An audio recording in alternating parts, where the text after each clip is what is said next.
basura. Iyan ang huling salitang idinura ng aking asawa at ng kanyang kapatid bago nila inihagis ang aking katawan sa isang liblib na bangin sa gitna ng bagyo. 10 taong sakripisyo, bilyon-bilyong pisong yaman, at ang kapalit ay isang libingang walang pangalan sa ilalim ng ulan. Ngunit nakalimutan nila ang isang bagay. Ang basura ay nabubulok, pero ang binhing ibinaon sa lupa ay muling uusbong. Mula sa hukay ng kamatayan, hindi ako babalik para gumanti. Babalik ako para bawiin ang lahat ng sa akin. Handa na ba kayong pakinggan ang aking kwento? Huwag kang mag-alala. Pipirma din yan mamaya. Wala na siyang ibang mapupuntahan bukod sa bahay na ito. Matanda na siya, Marco. Tignan mo ang mga kamay niya. Kasing gaspang na ng papel de liha. Nakakasuka na siyang tignan. Ang mga salitang iyon ay hindi sinigaw. Binigkas ang mga ito sa isang mahinahon at malamig na tono. Tumagos sa makapal na pinto ng kusina at direktang sumaksak sa puso ni Mira. Nakatayo siya sa harap ng mahabang mesa. Hawak ang isang piping bag na puno ng icing. Sa gabing iyon, abala siya sa pagdedekora ng paboritong braso de Mercedes ng kanyang biyanan na si Doña Celestina.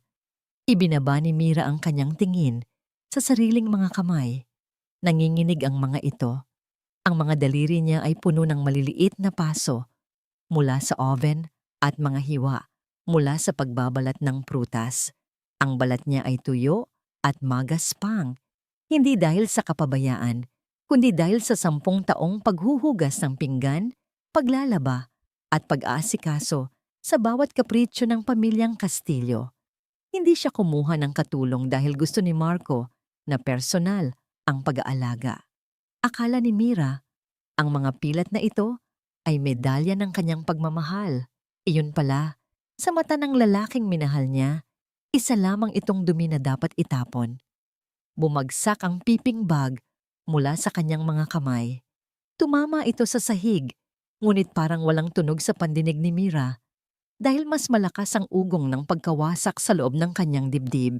Ang asawa niyang si Marco, na buong akala niya ay nasa Singapore para sa isang business trip, ay nasa kabilang kwarto pala. Kausap ang inang si Celestina at ang kapatid na si Leandro. Buhay siya. At pinagtatawanan nila ang pagiging uto-uto ni Mira. Pinilit ni Mira na huminga ng malalim. Kinuha niya ang tray ng pagkain at pumasok sa dining room na parang walang narinig. Kailangan niyang malaman ang buong katotohanan. Sa ilalim ng nagniningning na chandelier, nakaupo sila na parang mga hari at reyna. Si Doña Celestina, na laging may hawak na rosaryo, ay ngumiti ng matamis nang makita si Mira. Iha, buti naman at tapos na ang dessert. Kanina pa kami naghihintay, ani Celestina, sabay higop sa kanyang wine glass. Inilapag ni Mira ang cake sa mesa. Ramdam niya ang titig ni Leandro, isang titig na puno ng pangungutya. Pero ang mas masakit ay ang walang kibong ekspresyon ni Marco. Hindi man lang ito makatingin sa kanya ng diretsyo. Uminom ka muna. Mira, alok ni Leandro sabay abot ng isang basong gatas. Pampakalma. Mukhang pagod ka na. You look terrible by the way.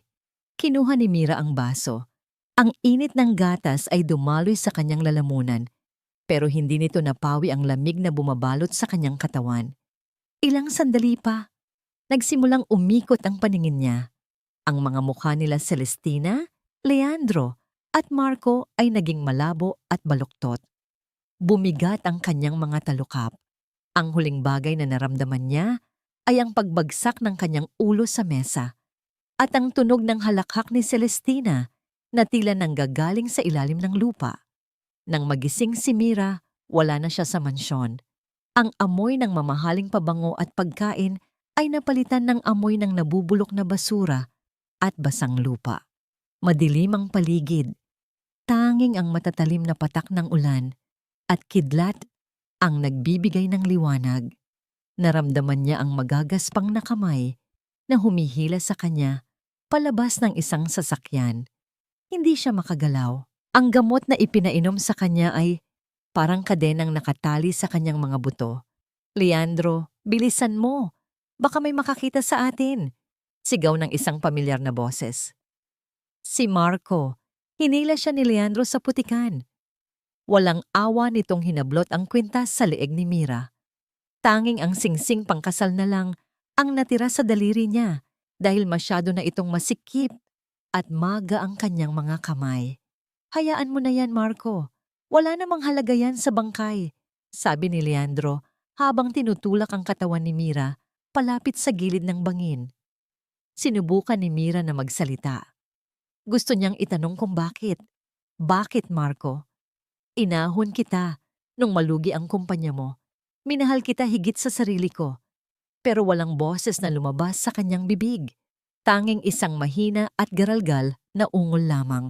Tumingin si Marco sa kanya sa huling pagkakataon. Walang awa, walang pagmamahal. Parang tumitingin lang siya sa isang sirang sapatos na itatapon na. Goodbye, Mira. Thanks for the money, bulong ni Marco. Sa isang malakas na tulak naramdaman ni Mira ang hangin na humahampas sa kanyang mukha. Wala siyang naririnig na sigaw, tanging ang tunog ng hangin. At pagkatapos, ang malupit na pagbagsak. Ang kanyang katawan ay lumagapak sa malambot, ngunit mabahong tambakan ng basura sa ibaba. Ang sakit ay parang kidlat na gumuhit sa bawat himaymay ng kanyang laman bago siya tuluyang nilamon ng kadiliman. Ang putik ay pumasok sa kanyang ilong at bibig. Sa huling sandali ng kanyang kamalayan, isang tanong ang umalingaw-ngaw sa kanyang isipan. Mas masakit pa sa mga bali sa kanyang buto. Sa dinami-dami ng bagyo na sinuong ko para sa kanya. Bakit ako pa ang naiwan sa ulan? Ganito na lang ba? Pagkatapos ng lahat ng sakripisyo, ang halaga ko lang ba ay katumbas ng basurang tinatapakan nila? At pagkatapos, tumahimik ang mundo. Ang ulan ay walang humpay na bumubuhos sa bundok ng basura. Tila ba nakikiramay ang langit sa kalupitan ng mundo. Sa gitna ng dilim at baho ng nabubulok na pagkain, isang maliit na anino ang gumagalaw. Si Kiko, isang 10 taong gulang na batang lalaki, ay abala sa paghuhukay. Suot ang isang punit-punit na kapote na gawa sa sako ng bigas. Nanginginig siya sa lamig. Ngunit hindi siya tumitigil. Kailangan niya ng 50 piso para sa gamot ng kanyang nanay Rona. Bawat plastik na bote na kanyang makuha ay katumbas ng pag-asa. Biglang natigilan si Kiko nang matapakan ng kanyang paa ang isang bagay na malambot. Hindi ito sako ng basura. Hindi rin ito patay na hayop. Sa kakarampot na liwanag na nagmumula sa kidlat, nakita niya ang isang maputlang kamay na nakalabas mula sa putikan. Napahawak si Kiko sa kanyang dibdib sa gulat. Gusto niyang tumakbo palayo. Sa lugar na ito, ang makakita ng bangkay ay hindi na bago at kadalasan ay nagdadala lamang ito ng gulo. Tatalikod na sana siya nang mapansin niya ang isang kislap.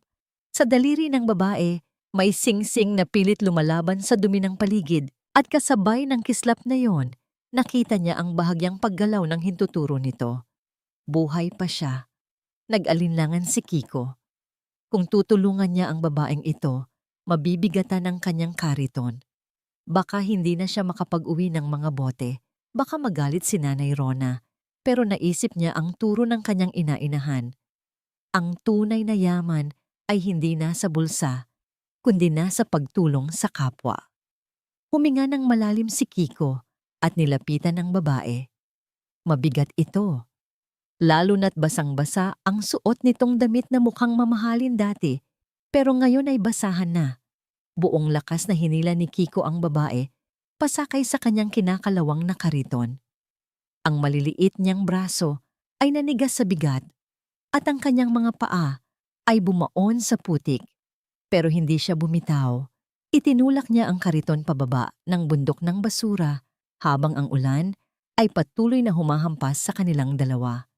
Sa paanan ng bundok, sa isang tagpi-tagping barong-barong na gawa sa lumang yero at plywood, naghihintay si Aling Rona. Ang amoy ng nilulutong lugaw ay humalo sa amoy ng dampang lupa.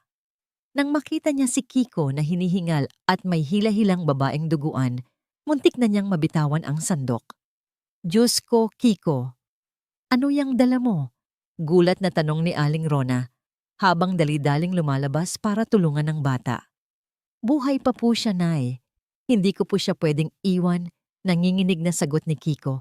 Ang kanyang mga ngipin ay nagtatagisan sa ginaw. Hindi na nagtanong pa si Aling Rona. Alam niyang walang ospital na tatanggap sa kanila nang walang deposito. Binuhat nila ang babae papasok sa maliit nilang tahanan. Masikip ang loob, halos magdikit na ang dingding. Pero tuyo ito at mainit. Inihihiga nila si Mira sa papag na kawayan. Kumuha si Aling Rona ng mainit na tubig at bimpo. Dahan-dahan niyang pinunasan ang putik sa mukha ng estranghera. Nakita niya ang malalim na sugat sa ulo nito. Kailangan itong bendahan agad upang tumigil ang pagdurugo. Naghahanap si Aling Rona ng malinis na tela, pero wala na silang extra. Tumingin siya sa nakasabit na damit sa dingding, ang paborito niyang puting blusa na isinusuot lang niya kapag nagsisimba. Ito ang pinakamaayos niyang pag-aari. Walang pag-aalinlangan, kinuha niya ito at pinunit ng mahahabang piraso. Nay, yung damit niyo po. Sayang, bulong ni Kiko. Mas sayang ang buhay. Nak, ang damit na papalitan, ang buhay hindi. Sagot ni Aling Rona habang maingat na binabalot ang ulo ng babae. Samantala, sa kabilang bahagi ng syudad, sa loob ng marangyang mansyon ng mga Kastilyo, iba ang uri ng drama na nagaganap. Si Doña Celestina ay nakaharap sa mga pulis. Ang kanyang mukha ay basang-basa ng luha, mga luhang galing sa isang mahusay na pag-arte. Hanapin niyo ang manugang ko. Sigaw niya habang inaalo siya ni Leandro na kunwari ay balisarin. Hindi ko kakayanin kung may mangyaring masama kay Mira. Sa likod ng mga pulis, nagkatinginan ang mag-ina. Isang tinginan na puno ng tagumpay at kasamaan. Para sa kanila, tapos na ang problema. Bumalik ang eksena sa barong-barong. Lumipas ang 3 araw na puno ng pag-aalala. Si Kiko ay natutulog sa sahig sa tabi ng papag, binabantayan ang anghel na napulot niya sa basura. Sa wakas, sa 3 gabi, gumalaw ang mga talukap ng mata ni Mira. Dahan-dahan niyang iminulat ang kanyang mga mata. Ang una niyang nakita ay ang bubong na may mga butas na tinapalan ng plastik at ang liwanag ng isang aandap-andap na kandila. Naramdaman ni Mira ang sakit na pumupukpok sa kanyang ulo. Sinubukan niyang bumangon, ngunit agad siyang inalalayan ni Aling Rona. Huwag ka munang gumalaw, Ineng. Ligtas ka na dito, malambing na sabi ng matanda. Tumingin si Mira kay Aling Rona, tapos sa batang si Kiko na ngayon ay gising na at nakatingin sa kanya nang may halong pagkamangha. Pilit na inalala ni Mira kung paano siya napunta doon. Pilit niyang hinanap sa kanyang isipan ang kanyang pangalan, ang kanyang nakaraan, o kahit isang pamilyar na mukha. Ngunit wala. Isang malawak na kawalan lamang ang sumalubong sa kanya. Blanko. Bumuka ang kanyang mga labi, tuyo at bitak-bitak. Isang tanong ang lumabas, mahina at puno ng takot, na nagpatigil sa paghinga ni Aling Rona at Kiko. Sino ako? Ilang araw akong nakahiga sa papag, nakatitig sa mga butas ng yero sa kisame. Sa tuwing pipikit ako, nakakakita ako ng mga anino, mga lalaking naka-Amerikana, isang babaeng may matalim na ngiti, at isang malalim na bangin. Pero sa tuwing didilat ako, nawawala sila, at ang tanging natitira ay ang maamo na mukha ni Aling Rona at ang batang si Kiko. Wala akong maalala. Kahit ang pangalan ko, hindi ko mabigkas. Para akong isang blankong papel na tinangay ng hangin at napadpad sa lugar na ito. Kumain ka muna. Ineng, sabi ni Aling Rona habang inaabot sa akin ang isang mangkok ng mainit na lugaw. Ang amoy ng luya at manok ay pumuno sa maliit na barong-barong. Tila niyakap ng init nito ang nanlalamig kong sikmura. Kinuha ko ang mangkok. Nanginginig pa rin ang aking mga kamay, pero nagawa kong sumubo. Ang lasa ay simple, hindi katulad ng mga pagkain na nararamdaman kong nakasanayan ng dila ko. Mga pagkaing matabang at komplikado. Ang lugaw na ito ay lasang pagmamahal, lasang tahanan. Ano po ang itatawag ko sa sarili ko?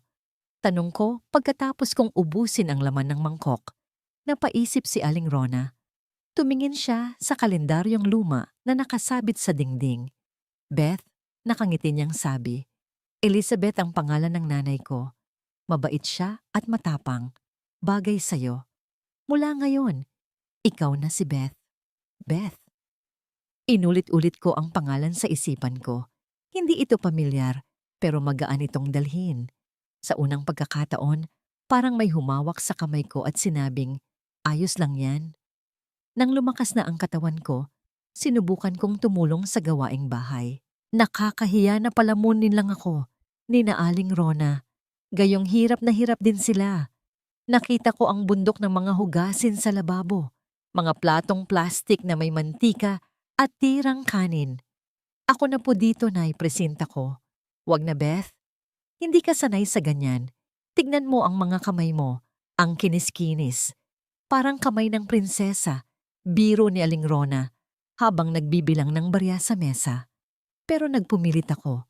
Kumuha ako ng sponge at sabon. Nang dumampi ang tubig at sabon sa balat ko, nakaramdam ako ng kakaibang ginhawa. Dati, parang laging may guwantes na nakabalot sa puso ko. Hindi ako makaramdam ng kahit ano. Pero dito, ramdam ko ang lamig ng tubig, ang dulas ng sabon, ang gaspang ng sponge. Sa hindi inaasahang pagkakataon, dumulas ang isang basag na baso sa kamay ko. Naramdaman ko ang hapdi sa aking hintuturo. Tinitigan ko ang dugong lumabas. Pula. Mainit. Beth, anong nangyari? Nag-aalalang sigaw ni Kiko. Ngumiti ako sa kanya. Ayos lang ako, Kiko. Masakit pero totoo. Sa gabing iyon, habang kumakain kami ng hapunan, isang sardinas na pinaghatian naming tatlo, naramdaman ko ang isang uri ng kasiyahan na hindi ko maipaliwanag. Wala kaming aircon, mainit at masikip, pero ang tawanan ni Kiko at ang mga kwento ni Aling Rona tungkol sa mga suki niya sa palengke ay mas masarap pakinggan kaysa sa anumang musika. Ate Beth, kapag nakatapos ako ng pag-aaral, bibilhan kita ng maraming lugaw, yung may itlog at chicharon, pagmamalaki ni Kiko. Gusto kong maging engineer para maayos ko yung bubong natin na tumutulo. Napatingin ako sa bata. Ang mga mata niya ay puno ng pangarap kahit na ang tanging liwanag lang namin ay galing sa kandila. Biglang kumirot ang puso ko. Isang pamilyar na damdamin ang sumagi sa akin. Ang kagustuhang protektahan ng batang ito, ibigay sa kanya ang mundo at siguraduhing hindi siya masasaktan.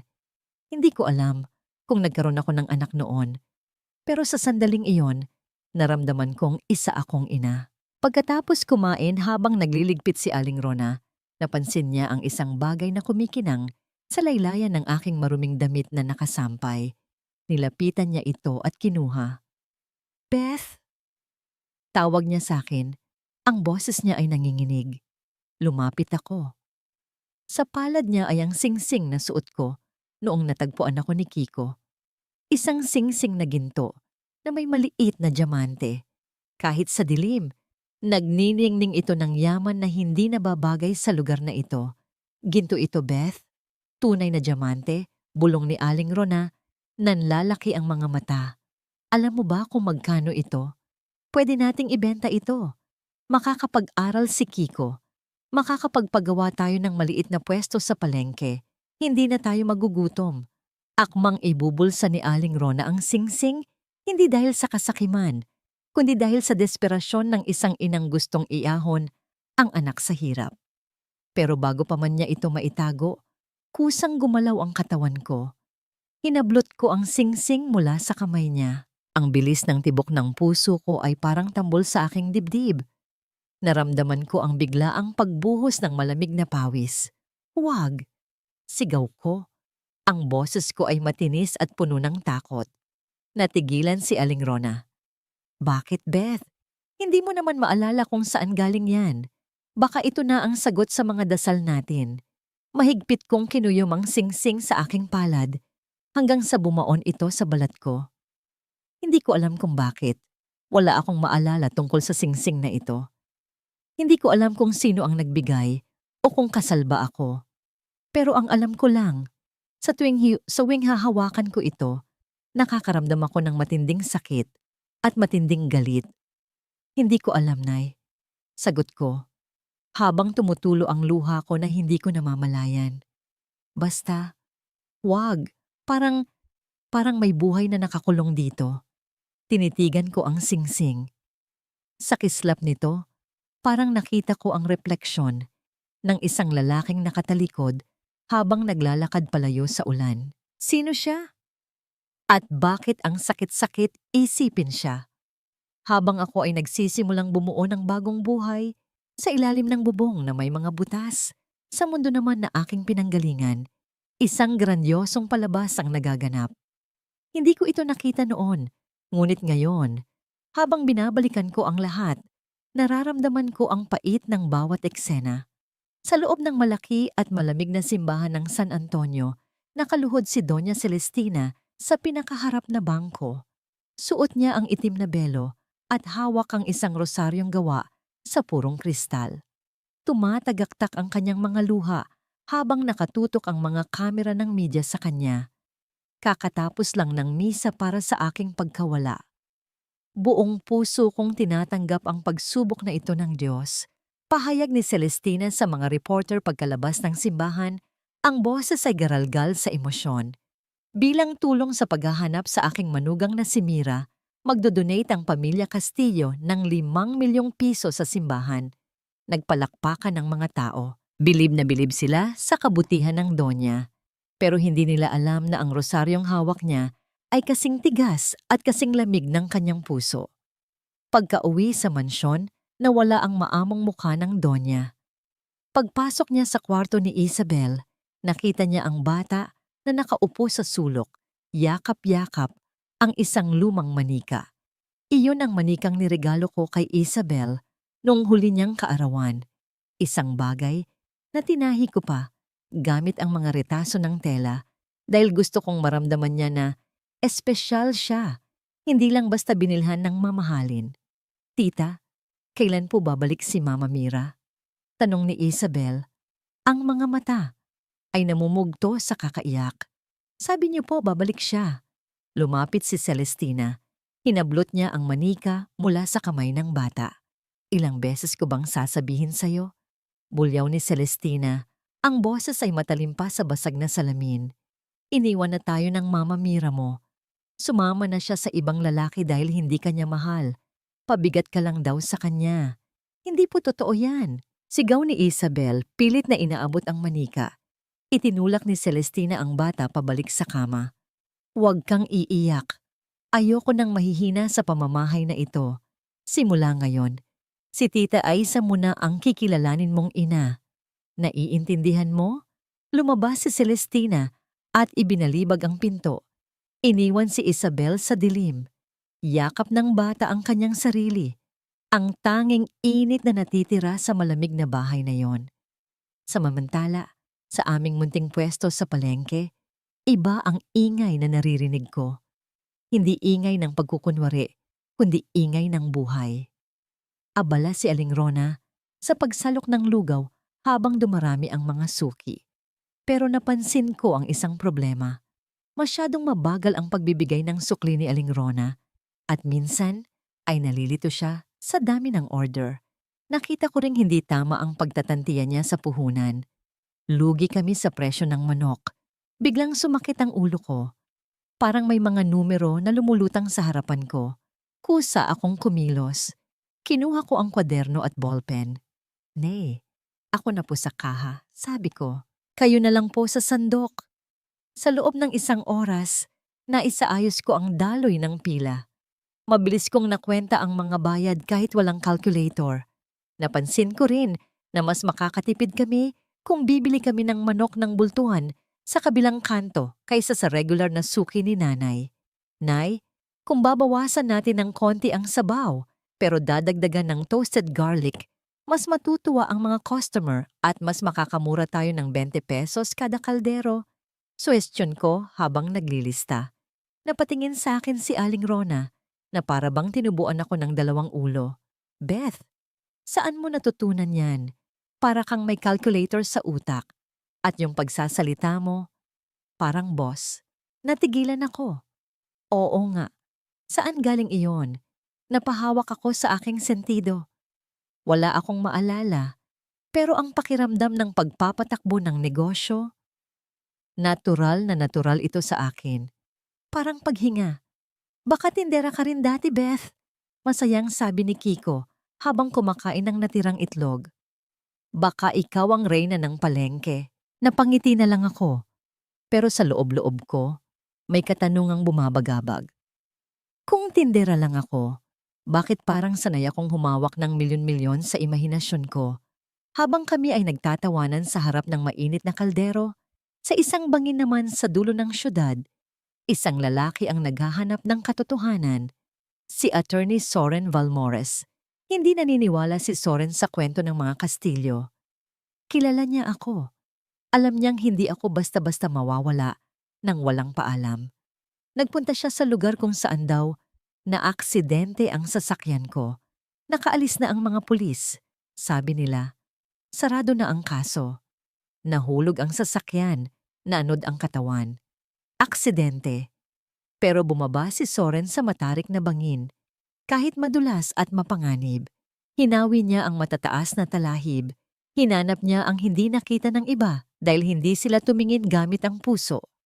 At doon, naipit sa pagitan ng dalawang malalaking bato na malayo sa dapat bagsakan ng sasakyan, nakita niya ang isang bagay, isang sapatos, ang aking puting stiletto na may bahid ng tuyong dugo sa takong. Dinampot ito ni Soren, nanginginig ang kanyang kamay. Kung nahulog ako sa sasakyan, dapat nasa loob o malapit lang ito sa unit. Pero ang sapatos na ito ay nasa kabilang direksyon. Tila ba may nagtapon o may nagpupumiglas bago ihulog. Mahigpit na hinawakan ni Soren ang sapatos sa kanyang dibdib. Tumingala siya sa langit na nagbabadya na naman ng ulan. Ang kanyang mga mata ay puno ng lungkot na unti-unting napapalitan ng puot. Hindi ito aksidente, Mira. Bulong niya sa hangin. At ipinapangako ko, hahanapin kita. Buhay ka man o patay, hindi ako titigil hanggat hindi sila nagbabayad. Ang hangin ay umihip ng malakas. Tila dinadala ang pangako ni Soren patungo sa akin. Sa maliit na pwesto ng lugawan kung saan ako nagsisimulang bumuo ng pangarap mula sa wala. Isang hapon, habang naglalakad ako pabalik sa aming barong-barong bitbit, ang isang timba ng tubig, narinig ko ang isang pamilyar na boses na humihingi ng tulong. Ang sigaw ay puno ng takot at desperasyon. Binitiwan ko agad ang timba. Hindi alintana ang tubig na tumapon at bumasa sa aking mga paang walang tsinelas at tumakbo ako patungo sa likod ng lumang basketball court kung saan nanggagaling ang ingay. Doon, naabutan ko ang isang eksenang nagpapainit ng aking ulo. Si Kiko ay pinaliligiran ng 3 binatilyo na mas malalaki at mas matatangkad sa kanya.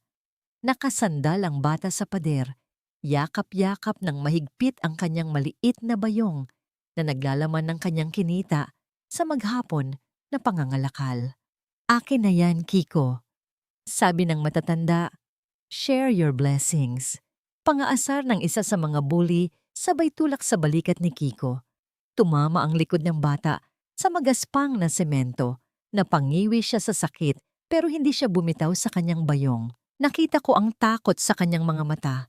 Pero mas nangingibabaw ang determinasyon niyang huwag ibigay ang perang pinaghirapan niya. Huwag po. Pambili po ito ng gamot ni Nanay Rona. Parang awa niyo na, pagmamakaawa ni Kiko. Akmang susuntukin siya ng leader ng mga bully nang bigla akong humarang sa pagitan nila. Hindi ko alam kung saan nanggaling ang lakas ng loob ko o kung bakit hindi nanginginig ang mga tuhod ko gayong ang payat-payat ko tingnan. Basta ang alam ko lang, sa sandaling iyon, walang pwedeng manakit sa batang ito habang nakatayo ako. Bitawan niyo siya. Ang boses ko ay hindi malakas, hindi sumisigaw, pero may diin ito na parang yelo. Malamig, matigas, at puno ng awtoridad. Natigilan ng mga binatilyo. Tumingin sila sa akin, mula sa aking gusgusin na damit hanggang sa aking mukha. Siguro, inaasahan nilang magwawala ako, iiyak, o magmamakaawa, gaya ng ibang babae sa lugar na yon. Pero hindi. Nakatayo ako ng tuwid, taas ang noo. Ang mga balikat ko ay nakalapat ng maayos, at ang tingin ko sa kanila ay parang tingin ng isang agila sa mga daga. At sino ka naman, Ale? Sisa? Tumawa ang leader, pero halatang pilit ang tawa niya. May pag-aalinlangan sa mga mata niya. Hindi mahalaga kung sino ako, sagot ko. Humakbang ako palapit sa kanila, nang dahan-dahan, tinitigan ko sila isa-isa sa mata. Ang mahalaga ay kung anong kaya kong gawin kapag hindi kayo umalis sa harap ko sa loob ng 3 segundo. 1. Ang bilang ko ay parang hatol ng isang hukom.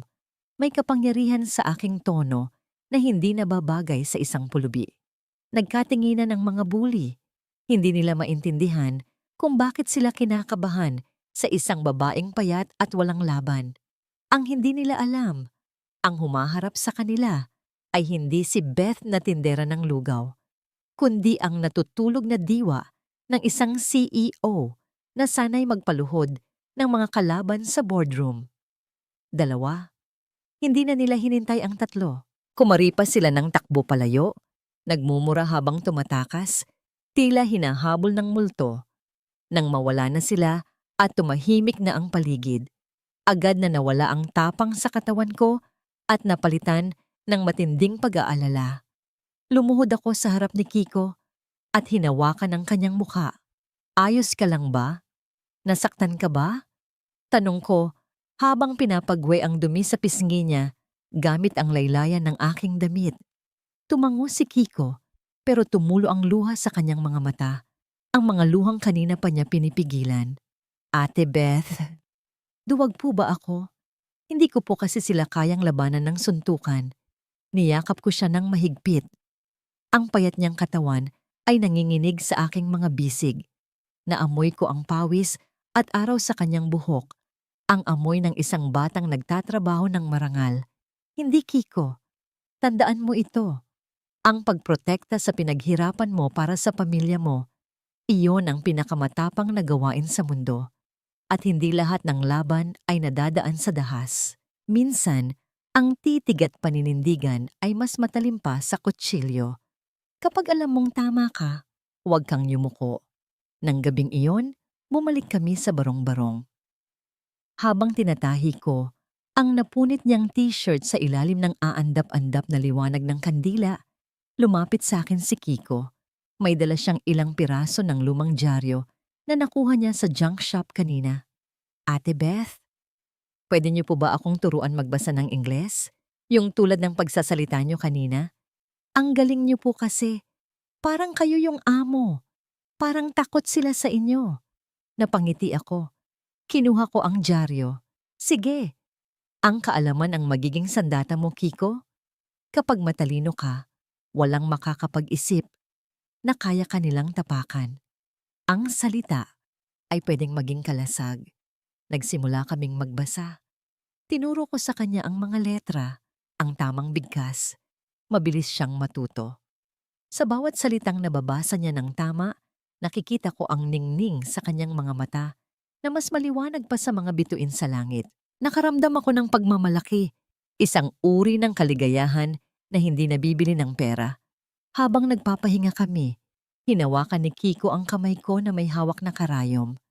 Ang maliliit at magagaspang niyang daliri ay dumampi sa palad ko. Ate Beth, pwede po ba? Pwede po bang tawagin ko na kayong nanay? Natigilan ako sa pagtatahi. Tumingin ako sa kanya. Nakayuko si Kiko. Tila nahihiya. Wala na po kasi akong nanay. Si Nanay Rona. Lola ko na yun eh. Gusto ko po sana may nanay na nagtatanggol sa akin. Tulad kanina. Natigil ang mundo ko. Ang salitang nanay ay tumago sa puso ko at nagbukas ng isang pinto na matagal nang nakasarado. Hindi ko alam kung may anak ako sa nakaraan, pero sa sandaling ito, alam kong may anak na ako ngayon. Ang batang ito na nagligtas sa akin sa basura, siya rin ang nagliligtas sa akin mula sa kalungkutan. Oo naman, Kiko, bulong ko, habang pinipigilan ang pagpiyok ng boses ko dahil sa emosyon. Anak, ngumiti si Kiko, yung ngiting abot hanggang tenga at sumiksik sa tabi ko. Para bang sa wakas, nahanap na niya ang nawawalang piraso ng kanyang buhay. Para ipagpatuloy ang pagtuturo at itago ang aking luha, binuklat ko ang isa pang pahina ng dyaryo. Business section. Itinuro ko ang isang headline para basahin niya. O basahin mo ito anak. Subukan mo. Sinubukan ni Kiko na basahin ang malalaking letra. Dahan-dahan. Si Castillo. Maritime. Shares. Plunge. Castillo Maritime. Sa sandaling marinig ko ang mga salitang iyon, biglang kumirot ang sentido ko. Parang may pumukpok na maso sa loob ng bungo ko. Nanlabo ang aking paningin at ang mga letra sa dyaryo ay tila naging mga itim na uod na gumagapang. Napahawak ako sa aking ulo. Pilit na pinipigilan ang pag-ikot ng mundo. Nanay Beth? Ayos lang po kayo? Namumutla po kayo? Nag-aalalang tanong ni Kiko. Hinawakan niya ang braso ko. Hindi ko siya masagot. Nakapako ang tingin ko sa litrato ng lalaking nasa balita. Ang pangalan sa ilalim nito ay Leandro Castillo.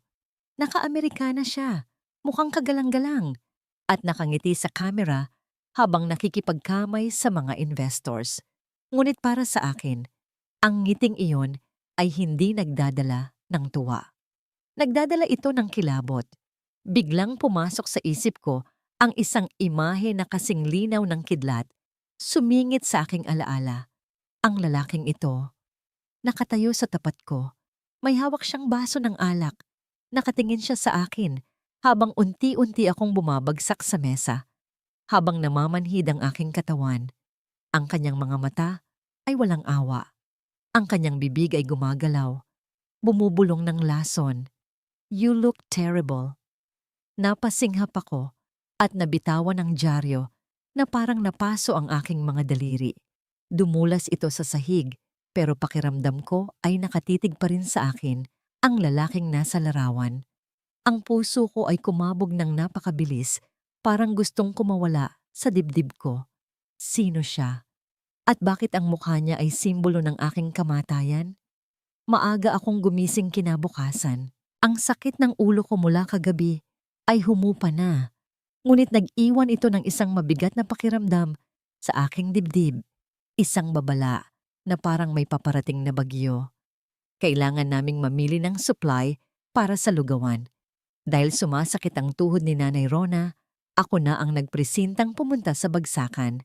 Ang palengke ay isang magulo at maingay na mundo. Ang amoy ng lansa ng isda ay humahalo sa amoy ng basang lupa at pawis ng libu-libong tao. Dati, siguro ay mandidiri ako sa ganitong lugar. Pero ngayon, habang naglalakad ako, suot ang aking tsinelas na pudpod at kupas na duster. Pakiramdam ko ay isa ako sa kanila. Gamit ang natutunan kong diskarte, nakipagtawaran ako sa suki naming manukan. Sige na po, Manong. Kukuha ako ng 10 kilo, pero bigyan niyo ako ng discount sa atay at batikulon. Pakiusap ko ng may ngiti. Napakamot ng ulo ang tindero. Iba ka talaga tumawad, Beth. Para kang negosyante kung magsalita. O sige na nga, habang hinihintay kong ibalot ang manok, naramdaman ko ang pag-vibrate ng paligid. Hindi ito lindol. Ito ay ang pagdating ng isang marangyang sasakyan na pilit sumisiksik sa makipot na kalsada ng palengke.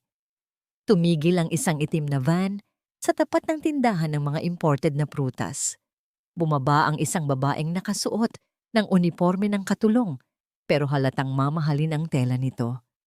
May kasama siyang isang lalaking bodyguard na nakasalamin ng itim kahit madilim pa. Natigilan ako. Ang uniforme ng katulong, kulay asul at puti. Pamilyar na pamilyar ito sa akin. Parang nakita ko na, yan araw-araw sa loob ng maraming taon. Lumapit ang katulong sa pwesto ng prutas na katabi ko lang. Rinig ko ang boses niya, may edad na, medyo paos, at pamilyar din. Pabili nga ng mga ubas at mansanas, yung pinakamahal, para sa party ni Doña Celestina mamaya. Sabi ng katulong, Doña Celestina. Sa pagkarinig ko ng pangalang yon, nanigas ang buong katawan ko. Ang pangalang iyon ang laging bumubulong sa akin sa bangungot. Kusang gumalaw ang mga paa ko para tumalikod at umalis, pero huli na. Pagkaharap ng katulong, nagtagpo ang aming mga mata. Nanlaki ang mga mata ng matanda. Nabitawan niya ang hawak niyang basket ng prutas. Gumulong ang mga mansanas sa maputik na sahig, pero wala siyang pakialam. Nakatitig lang siya sa akin na parang nakakita ng multo. Ma Ma'am Mira, ang boses niya ay nanginginig. Kilala niya ako. Alam niya kung sino ako. Sa halip na matuwa ako dahil may nakakilala sa akin, isang matinding takot ang bumalot sa puso ko. Ang takot na yon ay hindi galing sa isip ko. Galing ito sa instinct ng aking katawan. Sinasabi nito sa akin, tumakbo ka. Papatayin ka nila. Hindi po. Nagkakamali kayo, sabi ko. At dali-dali kong tinakpan ang mukha ko ng aking buhok at ng hawak kong bayong. Ma'am Mira, kayo nga, buhay kayo. Sigaw ng katulong akmang hahawakan ako sa braso. Huwag! Sigaw ko pabalik. Itinulak ko siya ng mahina. Sapat lang para makawala. At tumakbo ako. Tumakbo ako ng mabilis kahit madulas ang sahig. Nakipagsiksikan ako sa dami ng tao. Binangga ko ang mga nagbubuhat ng yelo, ang mga nagtitinda ng gulay. Hoy! Tignan mo ang dinadaanan mo. Sigaw ng mga tao, pero wala akong naririnig kundi ang kabog ng dibdib ko. Lumingon ako saglit. Nakita kong tinatawag ng katulong ang bodyguard. Itinuturo niya ako. Ang bodyguard ay bumunot ng isang bagay sa kanyang tagiliran, isang radyo o baka baril, at nagsimulang humabol sa direksyon ko. Hindi sila mukhang masaya na makita ako. Mukha silang mga mangangaso na nakakita ng takas na hayop. Nagsumiksik ako sa iskinita ng mga nagbebenta ng tuyo. Ang amoy ay masangsang at nakakahilo. Nagtago ako sa likod ng patong-patong na sako ng bigas. Hinawakan ko ang bibig ko para pigilan ang aking paghingal. Dumaan ang bodyguard sa tapat ng pinagtataguan ko. Ang kanyang anino ay tumama sa akin. Rinig ko ang boses niya sa radyo. Positive. Mukhang siya nga. Nasa area 4 kami. Ipasara niyo ang mga exit. Nang hina ang tuhod ko. Ipasara ang mga exit? Para sa isang babae lang? Nang makaalis ang bodyguard, dahan-dahan akong gumapang palabas sa kabilang butas ng palengke, sa lugar na tambakan ng mga bulok na gulay kung saan walang nagbabantay. Tumakbo ako pauwi, hindi na nililingon ang 10 kilong manok na naiwan ko. Wala na akong pakialam sa puhunan. Ang alam ko lang, kailangan kong mailigtas si Kiko at Nanay Rona. Samantala, sa loob ng mansyon, nanginginig na nagre-report ang katulong kay Celestina habang inaayusan ng donya ng buhok. Sigurado ako, Donya, si Ma'am Mira iyon. Gusgusin, payat, pero siya iyon. Ang mga mata niya, hindi pwedeng magkamali. Huminto si Celestina sa pagpapaganda. Dahan-dahan niyang ibinaba ang suklay sa harap ng salamin. Tinitigan niya ang kanyang sariling refleksyon. Ang gulat sa kanyang mukha ay napalitan ng isang nangiting malademonyo. Buhay ang pesteng pusa, bulong niya. Kinuha niya ang kanyang telepono at tinawagan si Leandro. Leandro, kanselahin mo ang golf mo. May lilinisin tayong kalat sa palengke. At sa pagkakataong ito, siguraduhin mong wala nang matitirang bakas. Kahit ang mga daga na kumupkop sa kanya, damay niyo. Sa kabilang linya, narinig ko, sa aking imahinasyon, habang tumatakbo ako pauwi, ang pagsang-ayon ni Leandro. Isang hatol ng kamatayan para sa amin. Nakarating ako sa barong-barong na hingal. Niyakap ko agad si Kiko na nagwawalis sa labas. Nanay Beth? Bakit po? Asan po ang manok? Tanong ni Kiko. Kailangan nating umalis, Kiko. Bulong ko habang tumutulo ang luha. Nahanap na nila tayo. Hinihingal akong pumasok sa loob ng barong-barong. Mabilis kong kinuha ang lumang sako na ginagamit naming bag. Ang mga kamay ko ay nanginginig sa takot at adrenaline habang isinisilid ko ang kakarampot naming mga damit. Nay Kiko, magbalot kayo. Aalis na tayo ngayon din. Sigaw ko. Ang boses ko ay basag at puno ng pagmamadali. Natataranta si Aling Rona. Hindi niya alam ang gagawin. Beth, bakit? Anong nangyari sa palengke? Sinong humahabol sa'yo? Wala na tayong oras magpaliwanag, Nay. Papatayin nila tayo. Hahablutin ko na sana si Kiko para tumakbo palabas nang biglang may narinig kaming malakas na tunog mula sa kapitbahay. Sa tindahan ni Aling Nena sa tapat, naka-full volume ang lumang telebisyon. Nagkumpumpulan ang mga tao, ang mga tsismosa, ang mga tambay. Lahat sila ay nakatutok sa balita. Breaking news! Ang unang anibersaryo ng pagkawala ni Mira Alonso Castillo, ginunita ngayon. Napatigil ako. Ang pangalang iyon, Mira Alonso Castillo. Ang pangalang binanggit ng katulong sa palengke kanina. Parang may invisible na tali na humila sa akin palapit sa telebisyon. Binitiwan ko ang sako. Dahan-dahan akong lumakad palabas. Hindi alintana ang panganib. Parang isang gamo-gamo na naaakit sa apoy. Sa malabong screen ng TV, nakita ko ang isang entablado na puno ng mga puting bulaklak. Ang ganda, ang linis. Pero ang sentro ng atensyon ay ang pamilyang nakatayo doon. Si Doña Celestina na nagpupunas ng luha gamit ang panyo. Si Leandro na nakayuko na parang pasa ng mundo. At sa gitna nila, si Isabel. Ang batang babae ay nakasuot ng itim na bestida. Payat na payat siya. Ang kanyang mga mata ay malalim at walang buhay. Tila ba tinanggalan na siya ng kaluluwa. Pero hindi ang mukha niya ang nagpatigil sa pagtibok ng puso ko, kundi ang nakakabit sa kanyang dibdib.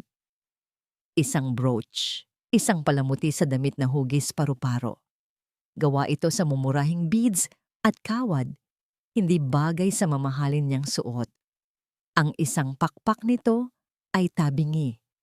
Ang kulay ng beads ay hindi pantay. Biglang sumabog ang sakit sa ulo ko.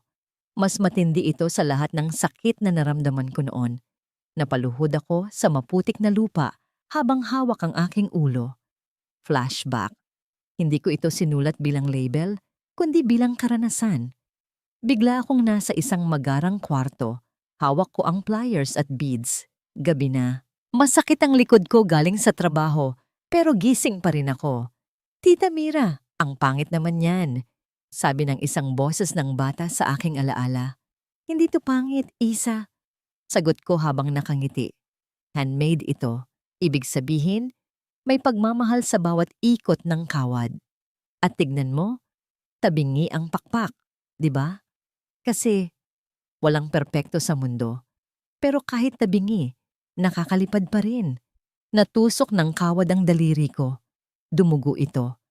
Pumatak ang maliit na dugo sa puting bead sa gitna ng paru-paro. Ay, may dugo. Sigaw ni Isabel. Hayaan mo na, sabi ko habang tinatakpan ito ng isa pang layer ng beads. Yan ang secret natin. Nasa loob ng paru-paro na ito ang dugo ko. Ibig sabihin, lagi kitang kasama. Kahit anong mangyari. Bumalik ako sa kasalukuyan. Sa screen ng TV, nag-zoom in ang camera sa brooch. At doon, sa gitna ng mga beads, nakita ko ang maliit na mantsa ng kulay kalawang. Ang dugo ko. Bumukas ang pinto ng aking gunita. Hindi na ito pumatak, kundi bumaha. Naalala ko ang lahat. Naalala ko si Marco na nagtaksil. Naalala ko si Celestina na tumatawa habang nawawalan ako ng malay. Naalala ko ang lamig ng ulan at ang baho ng basura noong ihulog nila ako. Naalala ko na ako ay hindi si Beth. Ako ay hindi isang tindera ng lugaw na walang nakaraan. Ako si Mira. Ako ang nagpatayo ng kumpanyang yon. Ako ang nagpaaral kay Leandro. Ako ang bumuhay sa pamilyang yon. At ako ang pinatay nila. Isang malakas na sigaw ang kumawala sa aking dibdib. Isang sigaw ng matinding hinagpis at galit na nagpatigil sa mga tao sa paligid. Ay! Nanay Beth! Sigaw ni Kiko, yumakap sa akin. Naramdaman ko ang init ng yakap ni Kiko. Dahan-dahan, humupa ang sakit ng ulo ko at napalitan ito ng isang nakakatakot na linaw. Malinaw na ang lahat. Malinaw na kung sino ang kaaway at kung sino ang kakampi. Tumingala ako.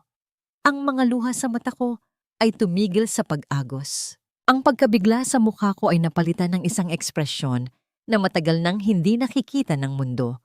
Ang mukha ng Iron Lady ng Castillo Maritime. Tumayo ako mula sa putikan. Hindi ko pinunasan ang dumi sa aking damit. Humarap ako kay Aling Rona at Kiko. Iba na ang tindig ko. Hindi na ako nakayuko. Nay Rona, tawag ko. Ang boses ko ay mababa, kalmado, pero may diin na nagpatahimik sa ingay ng paligid. Beth? Anong nangyayari sa'yo? Tanong ng matanda. Hindi ako si Beth, sagot ko. Tumingin ako sa TV screen kung saan nagpapalakpakan ang mga tao kay Leandro. Tinitigan ko ang mukha ng lalaking pumatay sa akin. Ako si Mira. At kukunin ko na ang bayad sa utang nila. Hinawakan ko ang kamay ni Kiko, mahigpit. Kiko, itago mo ang mga gamit natin.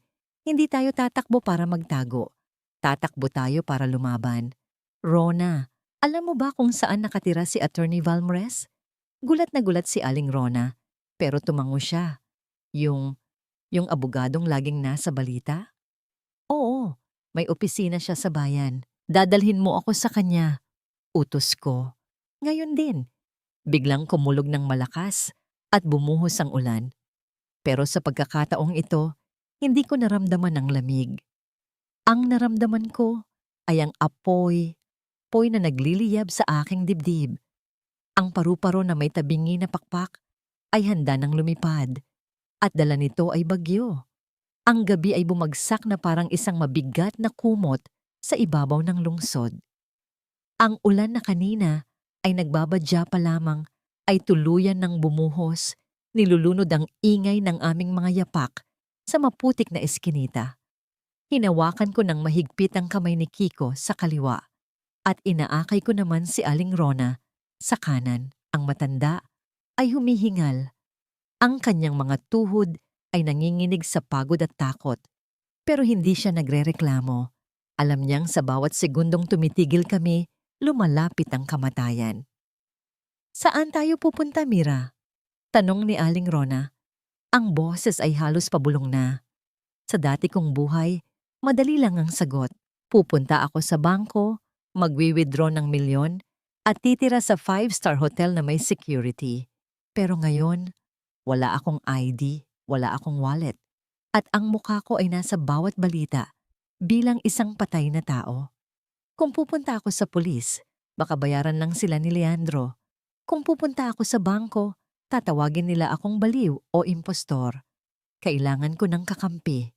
1 taong kilala ang kaluluwa ko, hindi lang ang pirma ko.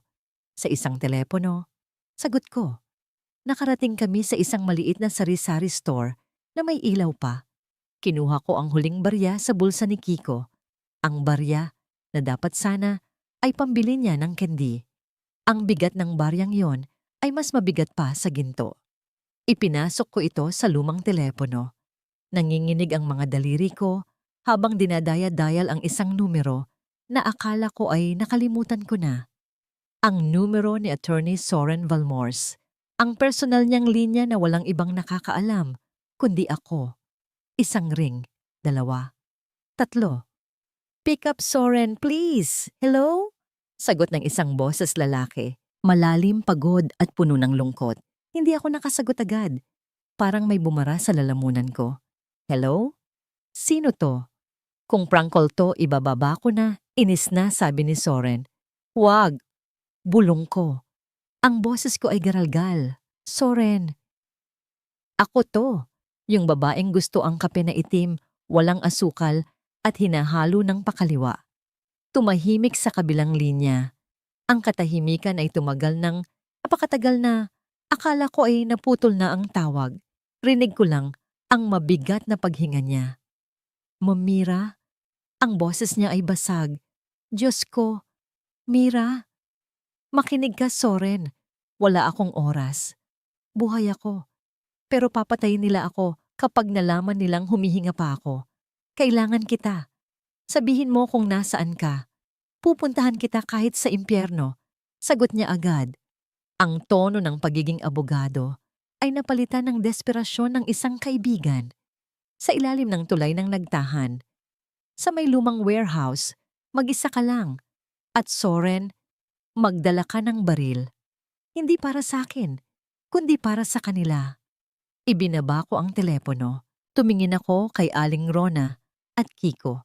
Dito muna kayo, bilin ko. Magtago kayo sa likod ng mga drum na yon. Huwag kayong lalabas hanggat hindi ako ang tumatawag. Ate Beth. Nanay. Sasama ako. Umiiyak na pakiusap ni Kiko. Lumuhod ako at hinawakan ang magkabilang pisngi niya. Tinitigan ko siya sa mata. Ang mukha niya ang nagbigay sa akin ng lakas noong wala akong maalala. Ngayon, ang alaalang iyon ang gagamitin ko para iligtas siya. Kiko, ikaw ang tapang ko. Pero ngayon, kailangan kong maging halimaw para sa inyo. At hindi mo dapat makita yon. Magtago ka. Bantayan mo si Lola Rona. Hinalikan ko siya sa noo. Isang halik na puno ng pangako. Tumalikod ako at naglakad patungo sa kadiliman ng ilalim ng tulay. Ilang sandali pa, dumating ang isang itim na sedan. Pinatay nito ang ilaw bago pumasok sa lugar. Bumukas ang pinto at lumabas si Soren. Naka-Amerikana pa rin siya, pero gusot na ito at maluwag ang kurbata. Kurbata, ang mukha niya ay payat at may itim sa ilalim ng mga mata. Nang makita niya ako, nakatayo sa dilim, suot ang duster na puno ng putik, ang buhok ay gulo-gulo, at ang balat ay puno ng galos. Napaluhod siya sa semento. Mira, tumakbo siya at niyakap ako ng mahigpit. Ang bango ng mamahaling pabango ay humalo sa amoy ng basura sa katawan ko. Naramdaman ko ang pagyugyog ng balikat niya. Umiiyak ang matapang na abogado. Akala ko na wala ka na talaga. Hikbi niya. Hindi ako umiyak. Ubus na ang luha ko. Hinawakan ko ang balikat niya at itinayo siya. Tama na ang iyak, Soren. Hindi luha ang kailangan ko ngayon. Kailangan ko ang utak mo. Kailangan ko ang ebidensya. Pinunasan niya ang luha niya at tumango. Nagbago ang anyo niya. Bumalik ang pagiging professional. Nasa akin ang files, Mira. May nakuha akong witness. Si Nurse Maika. May recording siya. Pero kailangan nating itong ipresenta ng tama. Hawak ni Leandro ang board. Hawak niya ang media. Hindi tayo dadaan sa board, sagot ko. Ang mga mata ko ay kasing lamig ng bakal. Dadaan tayo sa pinakamaingay na paraan. Sa charity ball bukas. Doon ko sila wawasakin. Inabot niya sa akin ang isang envelope. Nandito ang lahat. Pero Mira, delikado. May mga bayarang tao si Leandro na umiikot. Alam ko. Kaya nga kailangan nating naputo lang sasabihin ko nang biglang tumunog ang cellphone ko. Yung cellphone na hiniram ko lang kanina sa tindahan at iniwan ko kay Aling Rona para makontak nila ako kung may emergency.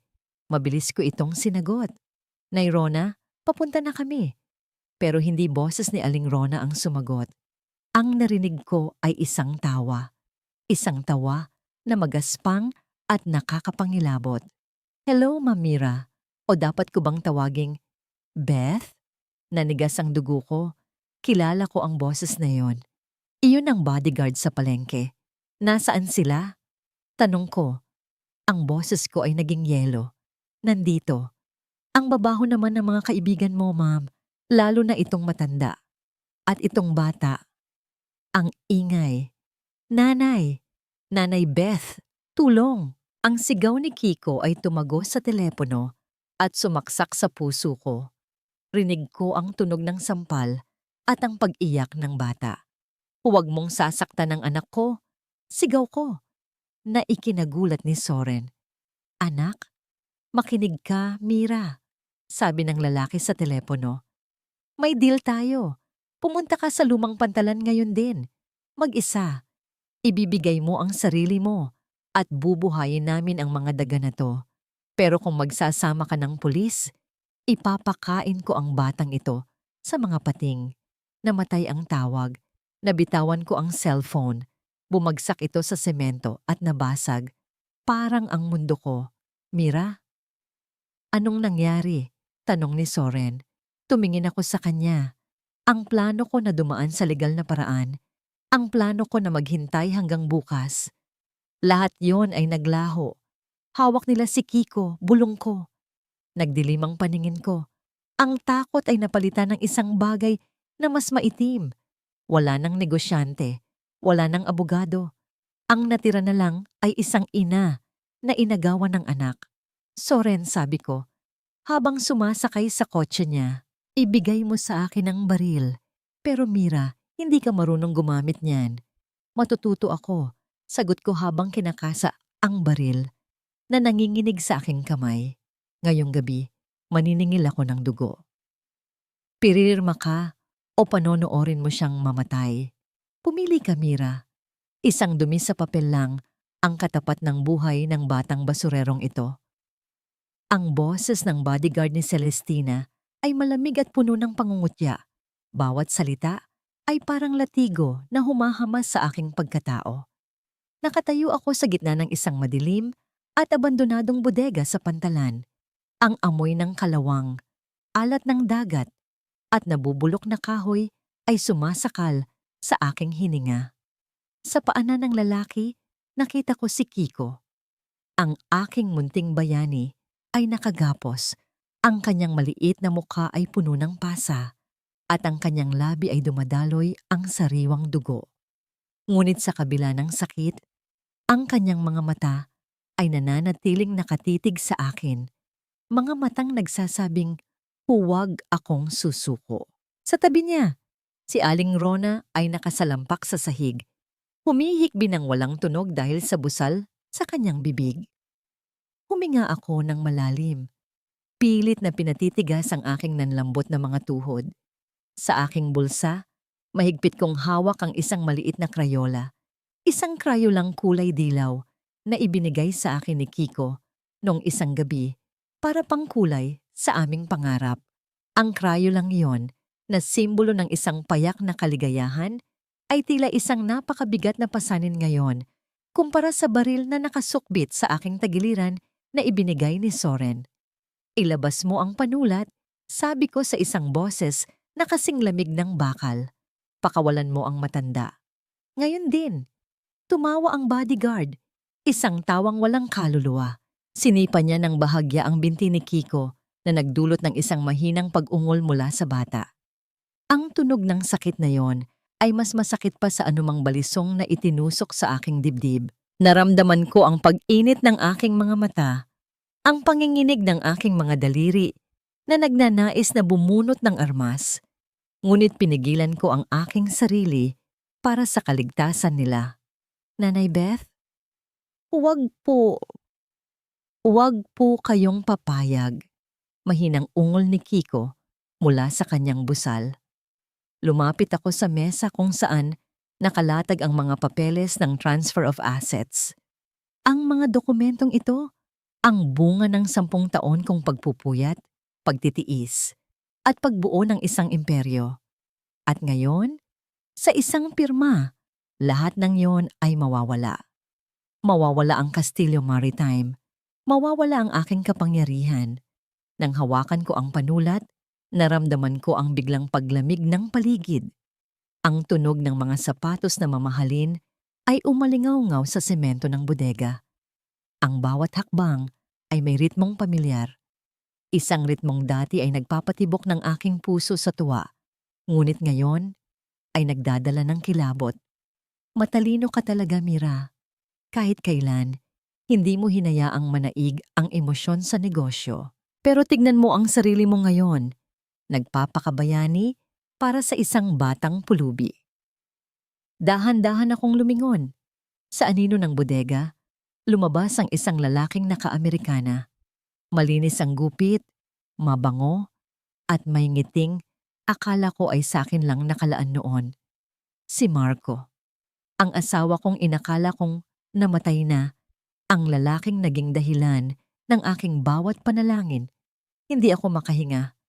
Ang sakit na naramdaman ko noong ihulog nila ako sa bangin ay wala pa sa kalingkingan ng sakit na nararamdaman ko ngayon habang nakikita siyang buhay, humihinga, at kasabwat ng aking mga kaaway. Marco, bulong ko. Bakit? Bakit? Dahil nakakasakal ka, Mira. Masyado kang perpekto. Masyado kang matalino. Sa tabi mo, para lang akong isang anino. Gusto ko ng buhay na ako ang hari, hindi yung tagasunod mo lang.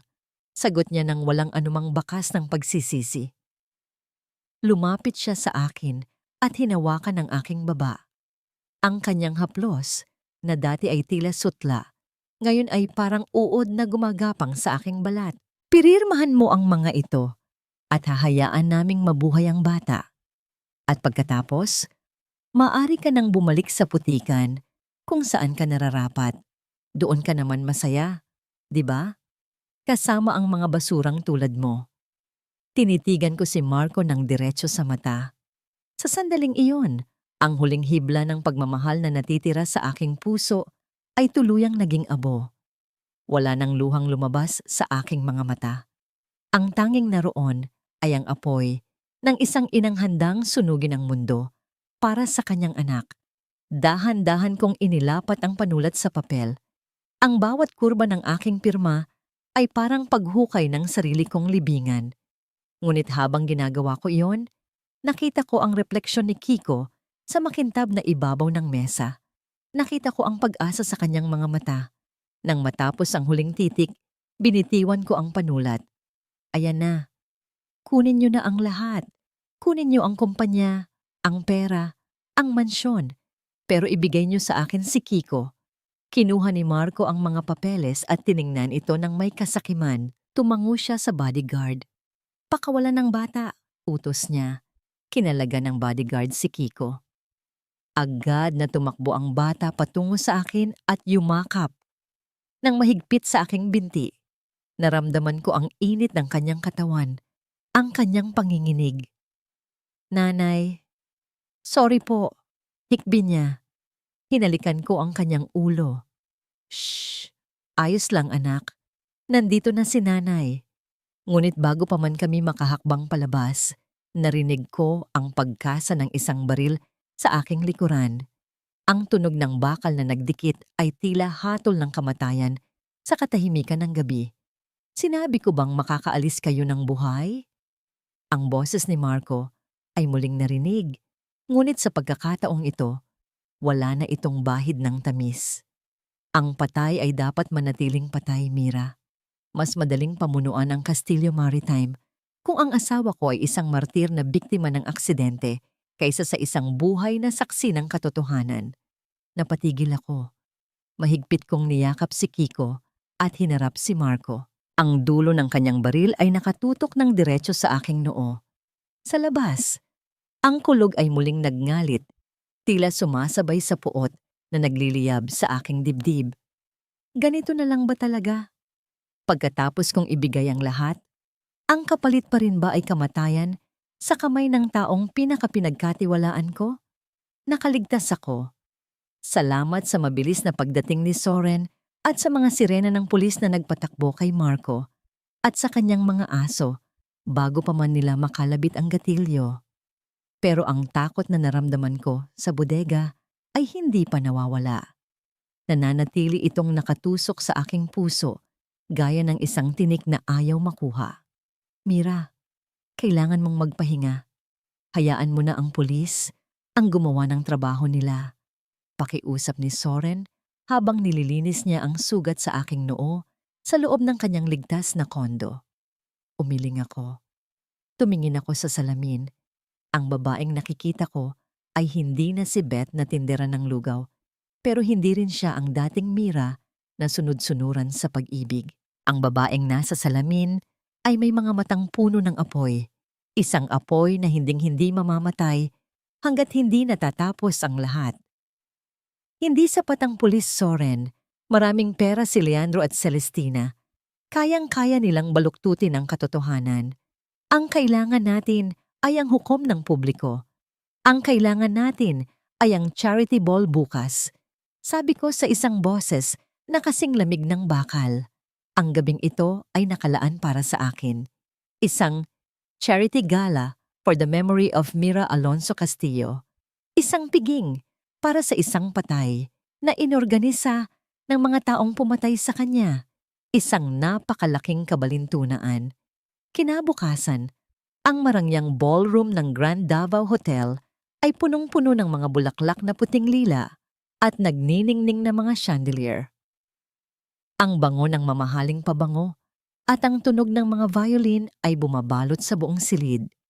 Lahat ay nakasuot ng gown at tuxedo, may hawak na baso ng champagne at nagkukunwaring nalulungkot para sa akin.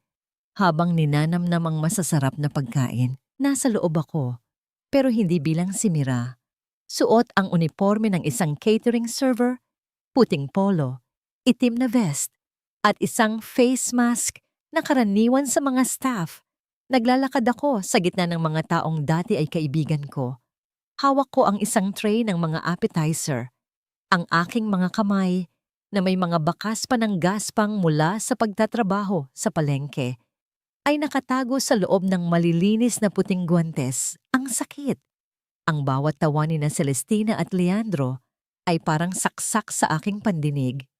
Nakita ko sila sa gitna ng ballroom, tumatanggap ng mga pakikiramay habang ang kanilang mga mata ay kumikinang sa tuwa dahil sa nakamit nilang yaman.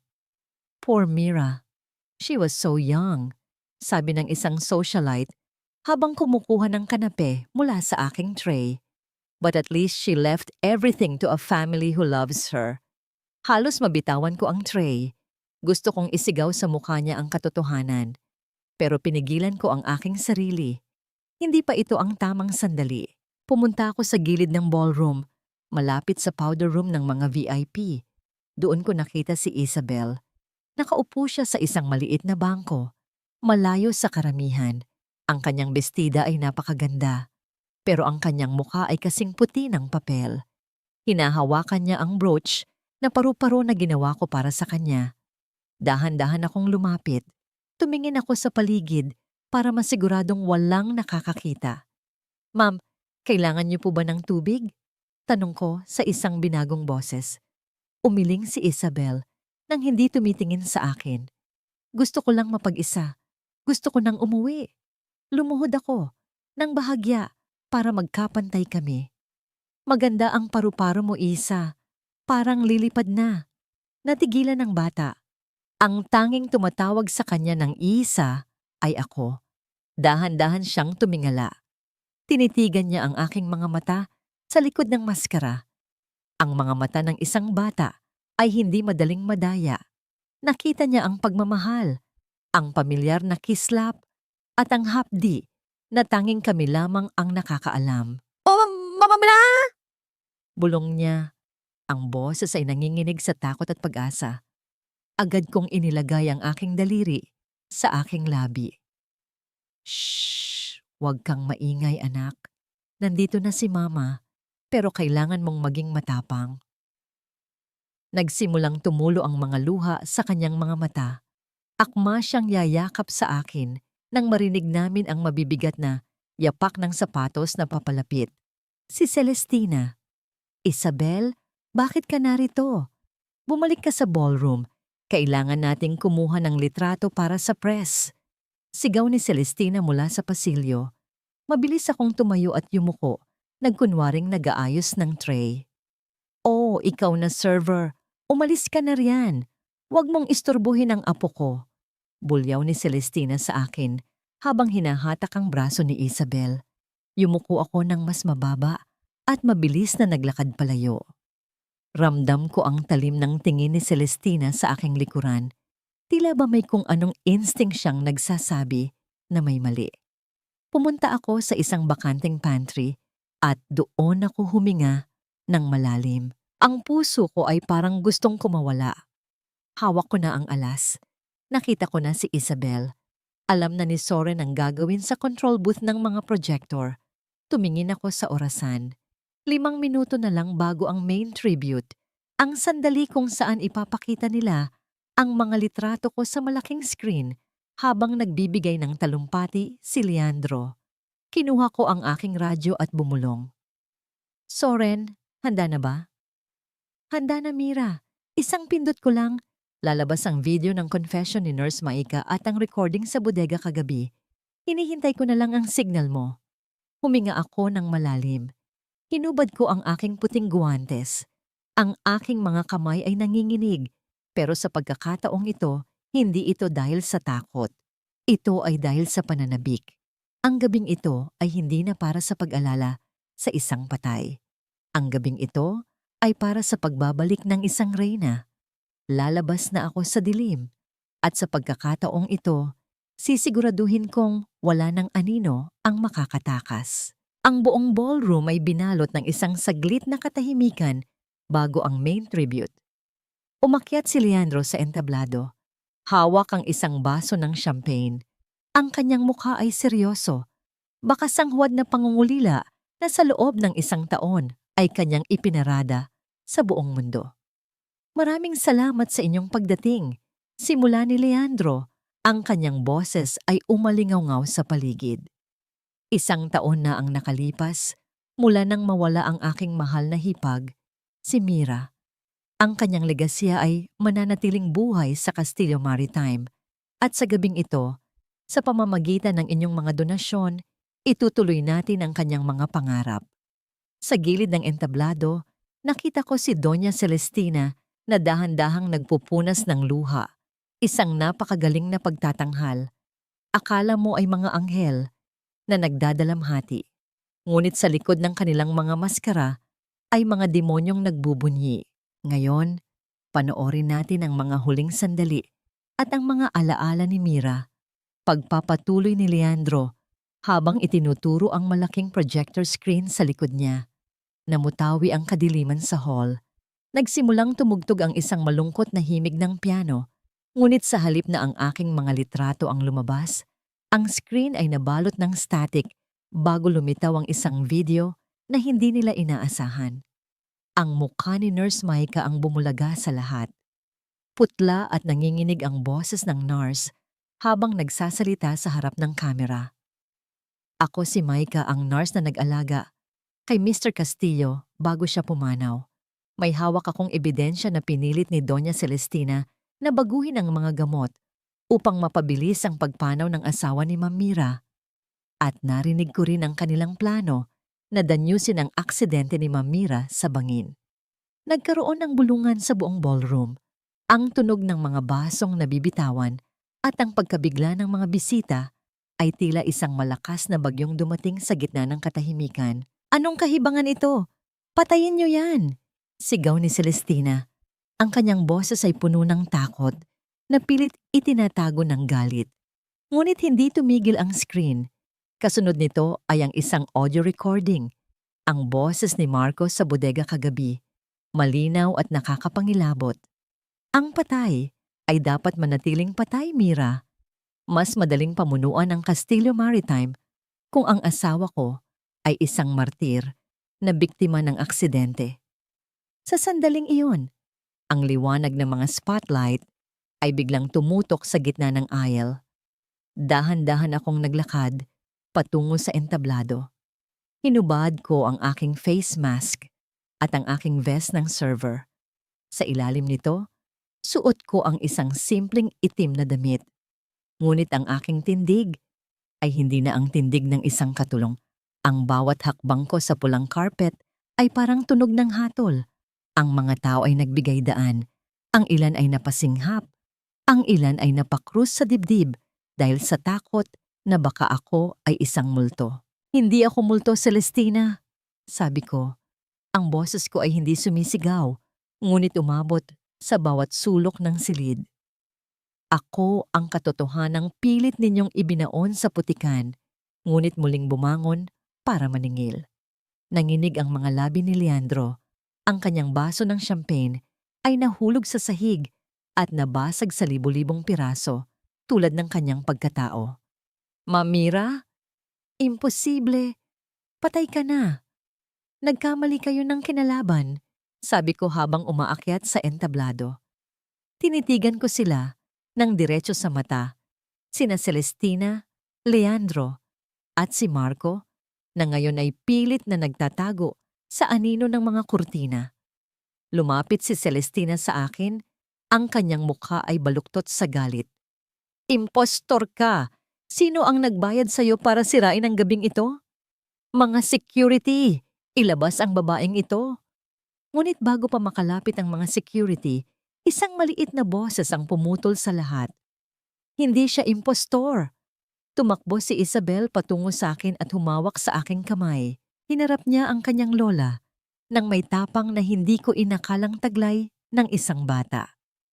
Siya ang Mama Mira ko. Alam ko ang amoy niya.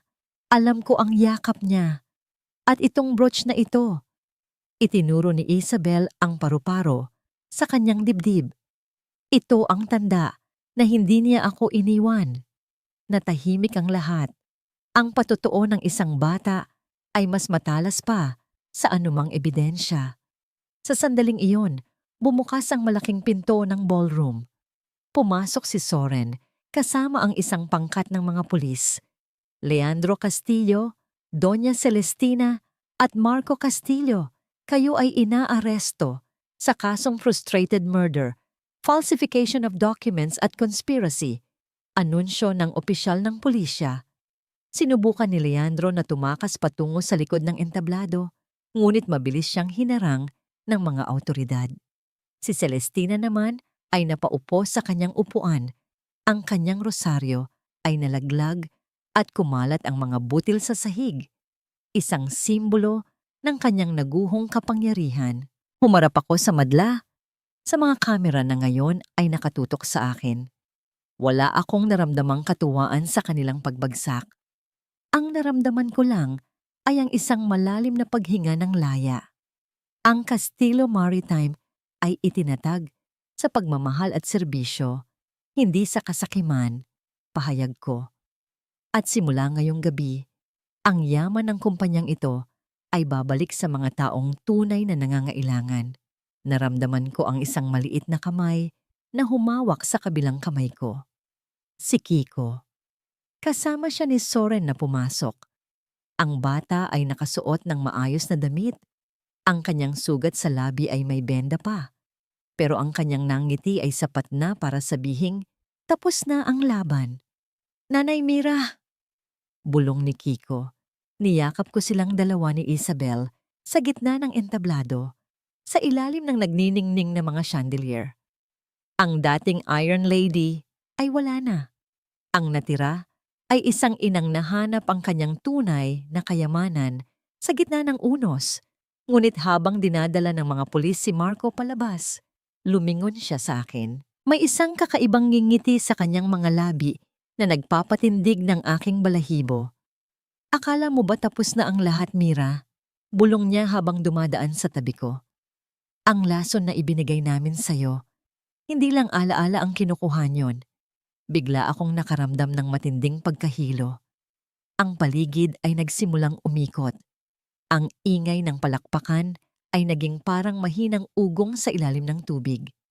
Bago pa ako tuluyang mawalan ng malay sa bisig ni na Isabel at Kiko, isang nakakatakot na tanong ang pumasok sa aking isip. Ano ang ibig sabihin ni Marco?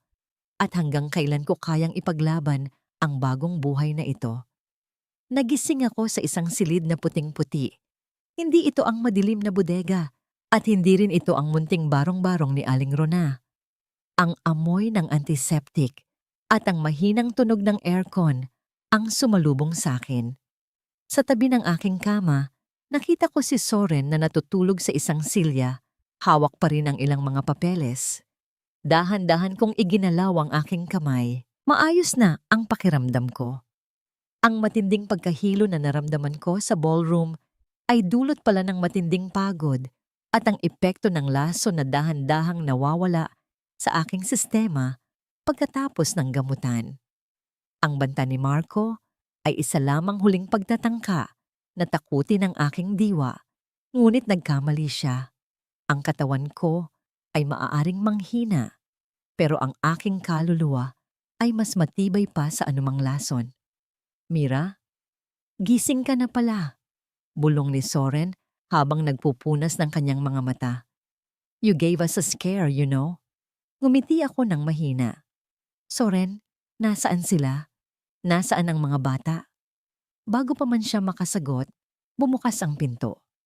Pumasok si Kiko at Isabel, magkahawak kamay. Kasunod nila si Aling Rona na may dalang basket ng mga prutas. Sa sandaling makita nila akong gising, tila ba nagkaroon ng liwanag sa buong silid. Nanay Mira, sigaw ni Kiko, pero agad siyang pinatahimik ni Aling Rona. Huwag kang maingay, Kiko. Nagpapahinga pa ang nanay mo. Suway ng matanda, pero bakas din ang tuwa sa kanyang mukha. Lumapit si Isabel sa akin at dahan-dahang humiga sa tabi ko. Mama, huwag mo na kaming tatakutin ng ganoon ha. Akala ko mawawala ka na naman.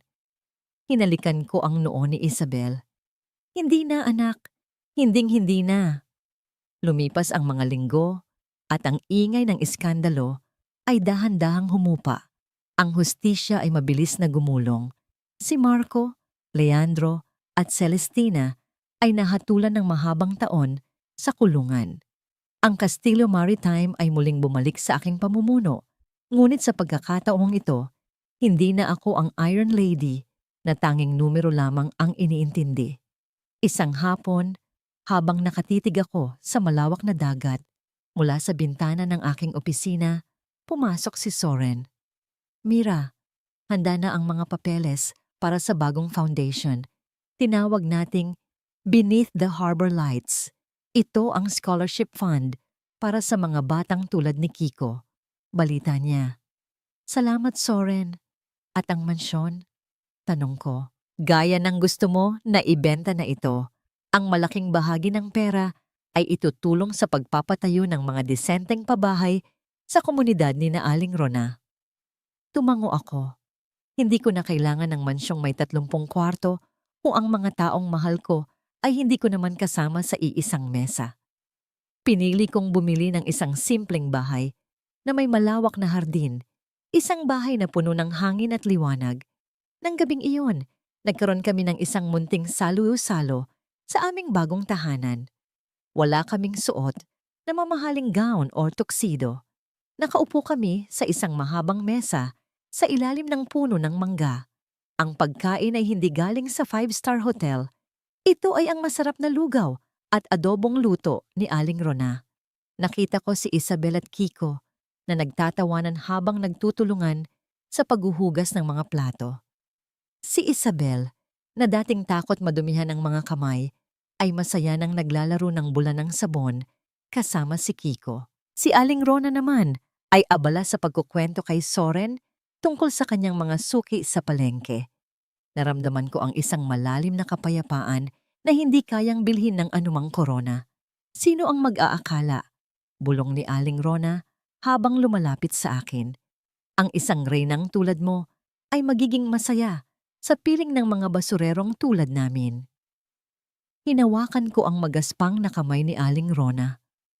Nay Rona, noong itinapon ako sa bangin, akala ko ay katapusan na ng mundo ko. Pero ang totoo, doon pa lang nagsisimula ang buhay ko.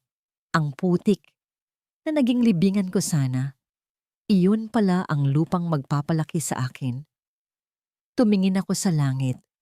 Ang mga bituin ay nagniningning ng napakaliwanag. Naalala ko ang lahat ng hirap, ang pagtataksil, ang sakit ng bawat latay sa aking puso. Pero lahat ng iyon ay naglaho nang marinig ko ang tawag ni Kiko. Nanay Mira, halika na po, kakain na tayo. Tumayo ako at naglakad patungo sa kanila. Sa bawat hakbang ko, ramdam ko ang tibay ng aking mga paa sa lupa. Hindi na ako natatakot sa bawat bantas ng bukas. Dahil alam ko, kahit anong unos ang dumating, meron akong pamilyang handang humawak sa aking kamay. Ang tunay na imperyo ay hindi nasusukat sa dami ng barko o sa laki ng shares sa stock market. Ang tunay na imperyo ay binuo sa loob ng 4 na dingding na puno ng tawanan, sa init ng isang mangkok ng lugaw, at sa pagmamahal na walang pinipiling kulay o dugo. Dito, sa piling ng mga taong itinuturing na basura ng lipunan, nahanap ko ang gintong hindi kumukupas. Dito, sa wakas, ay nahanap ko ang aking sarili. 5 taon ang mabilis na lumipas, na parang mga alon na humahalik sa pampang at muling bumabalik sa dagat.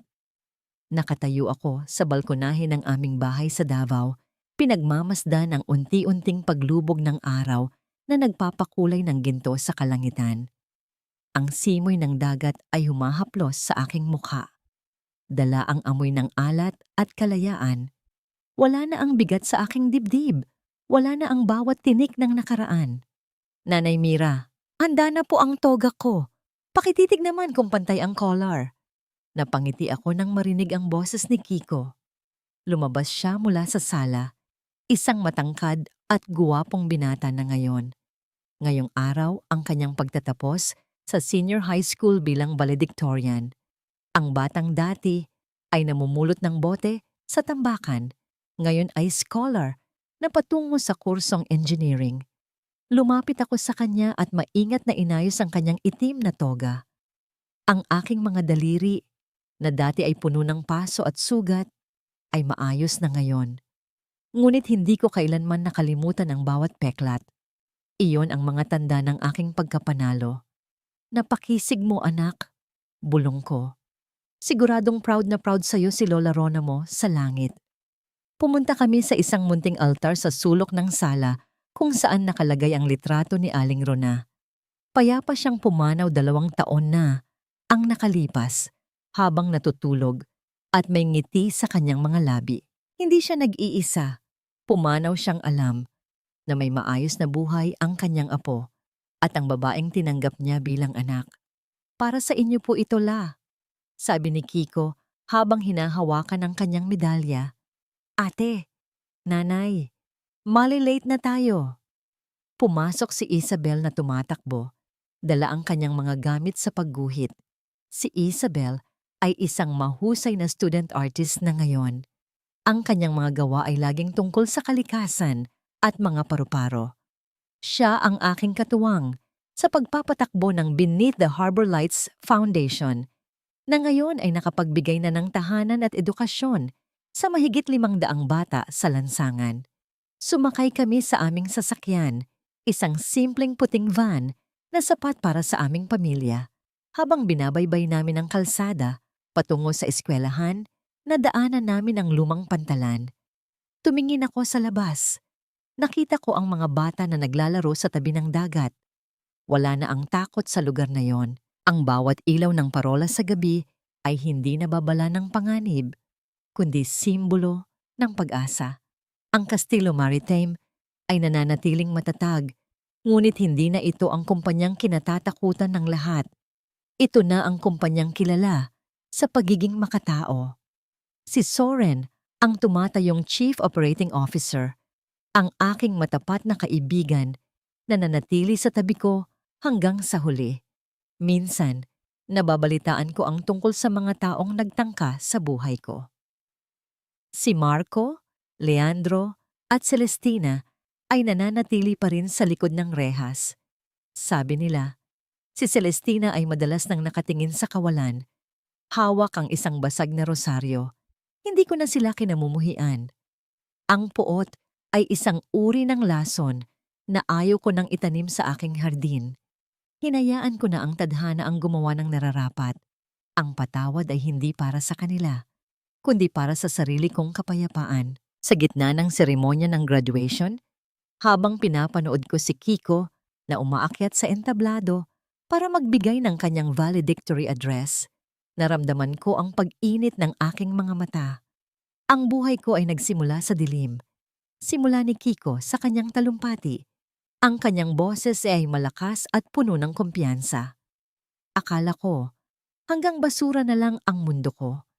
Pero may isang babaeng dumating at nagpakita sa akin na kahit ang pinakamaruming putik ay kayang magpatubo ng pinakamagandang bulaklak. Nanay Mira, para sa inyo ang tagumpay na ito. Napahawak ako sa kamay ni Isabel. Ang higpit ng hawak niya ay nagsasabing hindi ako nag-iisa. Nang matapos ang lahat, habang naglalakad kami, pabalik sa sasakyan sa ilalim ng maliwanag na buwan, tumigil ako saglit. Tumingala ako sa langit. Ang mga bituin ay tila bumubulong ng salamat. Naranasan ko ang maging reyna sa isang palasyo ng yelo. At naranasan ko ring maging alikabok sa ilalim ng ulan. Pero sa lahat ng aking pinagdaanan, nahanap ko ang isang katotohanang hinding-hindi mabubura ng panahon. Ang tunay na pamilya ay hindi palaging nagmumula sa dugo. Minsan, ito ay nabubuo sa gitna ng unot, sa pagitan ng mga taong handang sumalo sa'yo kapag ang buong mundo ay bumitaw na.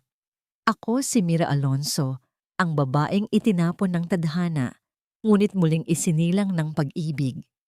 At dito, sa piling ng aking mga anak, at sa ilalim ng mga bituin ng Davao, sa wakas, ako ay malaya. Ganito na lang ba? Hindi. Ito pa lang ang simula. Isang simula na wala ng katapusan.